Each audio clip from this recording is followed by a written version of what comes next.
Диан Василев, преподавател, мнозина сигурно го познават от военното училище тогава, Националния военен университет сега.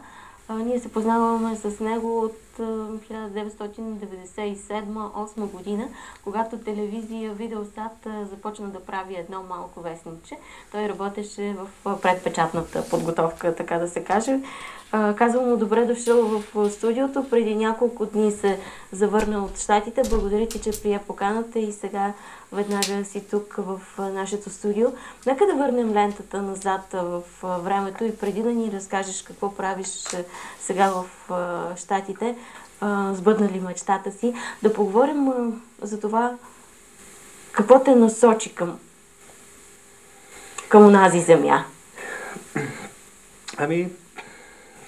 Искам първо да благодаря за поканата, която дойде така естествено в продължение на нашите разговори в новите социални мрежи, които в момента са така хит в интернет пространството. Да, наистина... Те са хит и начин да откриеш стари приятели, познати. Разбира се, това е... Да направят света още по-голямо село. В момента в социалните мрежи просто стават отново един огромен реюнион. Един реюнион на випуски, завършили едни и същи гимназии не само в България, в целия свят, нали? Защото в край на краищата всеки един човек в своя жизнен път винаги най-ярки са неговите спомени от младостта, от ученическите години. И обича да се връща към това време. Разбира се, и това в момента става един голям реюнион, един голям флашбек, ако мога така да се изразя. И в това отношение са много полезни тия комуникации. Да се върнем назад в времето. Да, много хубави спомени, свързани с много работа, с много тичане от средата на 90-те години, когато така както спокойно си вървеше живота само на едно работно място, изведнъж се оказа, че парите не стигат, трябва да се работи допълнително. И аз сега това нещо го видях и в Щатите, нали? То си има там един такъв термин, който се казва moonlighting. Значи ти през деня си работил под слънцето, нали, на дневна светлина, нормалната си работа, обаче за да си допълниш бюджета, отиваш да moonlightваш, т.е. да гледаш луната, нали, малко. Това са хората, които работят допълнително. Те никак не са малко, естествено. Това през 90-те години с изданието на Видеосат бяха едни от първите години на Видеосат, когато тя се разрастваше и печелеше все повече и повече зрители. И аз разработих... С какво са свързани точно работата ти в вестника? С какви спомени е свързана? С спомени, че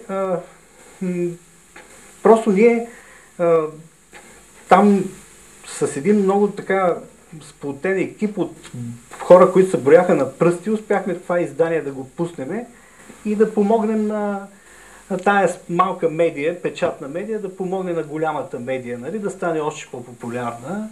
Защото печатната медия, особено вестника, аз имах отпреди това малко опити с вестници, то е най-неблагодарното издание, но и най-мощното. Значи едно списание, то е хубаво, цветно, в него много реклами влизат, нали, и е сравнително благодарно, защото по-лесно технически се подготвя в сравнение с вестника, където има страшно много текстове, страшно много оформление и го направихме. Той вестник, той просто за много бързо тогава, нали, изведнъж си влезе, нали, в местата. Аз и знаех, нали, в всеки вторник, нали, че материалите от тук ще ми се подадат. И аз вторник си moonlightвах, тайпвах ги всичките, слагах снимките и в сряда го отпечатвахме и след това го занасяхме с някои от ръководителите на Видеосат в печатницата, защото пък в печатницата всеки не може да несе, нали. Там вече фактически точно Значи, печатницата е нещо като вашите, като ретрансляторите на телевизията. Там изданието изведнъж става хиляди броеве и става мощно. Нали? Прито е било едно парче оризова хартия. Добре, след Така стана вестничето? вестничето, да. След вестничето? Вестничето просъществува до тогава, докато хората масово започнаха да се абонират за Видеосат. Видеосат стана голяма и може би ние трябваше вече. Нали, това издание. Не знам сега дори дали съществува. Не съществува вече. При мен в началото на 2000-те години тогава войната свърши, нали, голямата и трябваше да напусна военното училище и след това трябваше да измисля нов начин да си изкарвам прехраната и тази на семейството ми. И този нов начин се заключаваше в превеждането на компютърни книги, в които също имах малко опит до сега. Нека да покажем, да. Такива, като тази тухличка. Да, това е една от първите книги, които приведох за България. Какво представлява? Да. Разкажи ни. Това е една от първите книги, които направих. Като в тази дума направих, нали, влизат тайпинг, напечатването на текста, след това редактирането и след това известно страниране, на смисъл добавяне на таблици, малко от... да, защото това са технически книги, те не са plain text, както романите. И това състоеше издаването на една такава книга, специално тази за един сървър на база данни.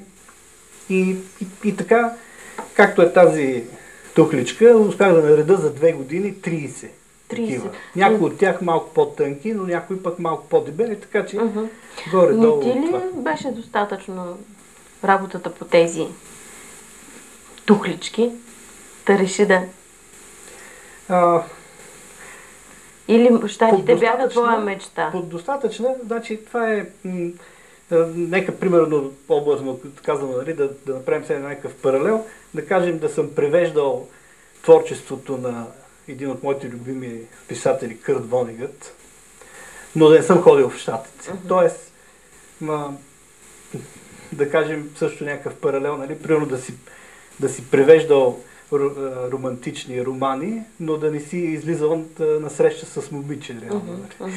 Нали? Да. Значи, аз тук теоретично бях доста добре се подковал, макар че това е превод и нямаш много време да експериментираш с реалната компютърна система, но все пак в процеса на... Защото аз след това направих и за България цялата Макромидия. Макромидия, тя тогава беше самостоятелна компания, сега е вече под марката на Adobe, но пак запази основните си продукти, като Flash, те се използват навсякъде. След това направих и цялата Макромидия, след това направих и целия почти .NET за България и го направих и толкова. Нали. Нямам време за нищо друго, нито пък работя, да кажем, в някоя IT компания в България, която има развърнат такава система. И нали, все едно съм ходил на кино, гледал съм филми, обаче още нищо, нали, не съм приложил реално. И, в край на краищата идването на тази зелена карта, нали, сякаш дойде точно на време, защото аз по едно време, нали, се усетих, че трябва на месец, нали, да направя една-две такива книги, нали, за да можем, нали, да живеем нормално. И зелената карта дойде, беше. Да, зелената карта дойде, нали, и се преместихме.